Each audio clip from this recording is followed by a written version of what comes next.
النادي الافريقي يعود للمباريات الافريقيه. مباراه امام نادي دريمز اف سي الغاني، نوعا ما مباراه سهله. فريق في المرتبه 13 في الدوري نتاعو. الربح لازم يجي على خاطر الفرق هذم يقلقوا على الاخر كي تمشي لهم الغادي.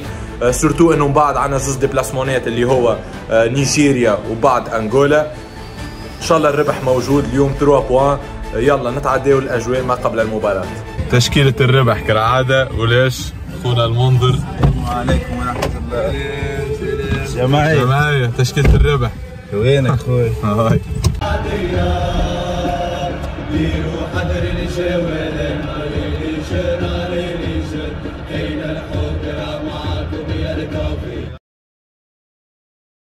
على ذكر المريول الجديد منظر على 10 مريول الجديد 9:30. شو العدلي الاخراني ها خاطر مريول الجديد على 10 طالب 7:30. ايش؟ 7 عادلي مريول جديد على 10. الدم بتاع الكلوب 10/10. والله عرفته والله.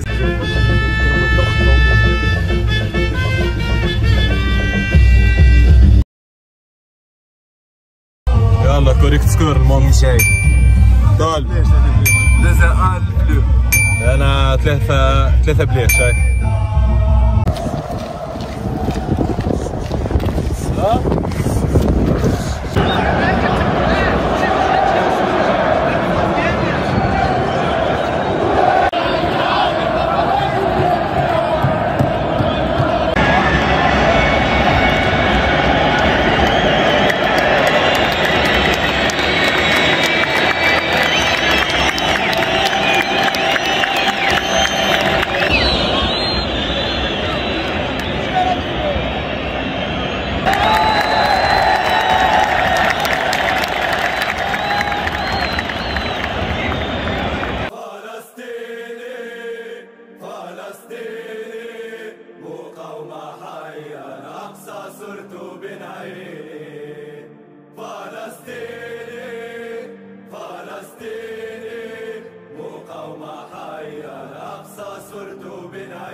Shout out. الافريقي ديما هكا، وان شاء الله ديما فرحتنا وقدره الاله. الشوط الثاني خلينا الشوط الاول. مش الشوط الاول. الشوط الاول بارفي، مش بارفي الحقيقه، 20 دقيقه بارفي عادي مازلنا رجعنا بعد الحمد لله توقيف اكسبسيونيل.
المنظر خويا، رايك في المباراة؟ برافو للجوارات وبرافو للسيبي، ونستناو قربوا بيكوروا في حلة أحلى. طالب رايك في المباراة؟ باهي يا جماعه، باهي ثلاثة جماعات راحة، ما قعدنا فردين هايلة. ايش؟ موت صراع كاو هذا الربح.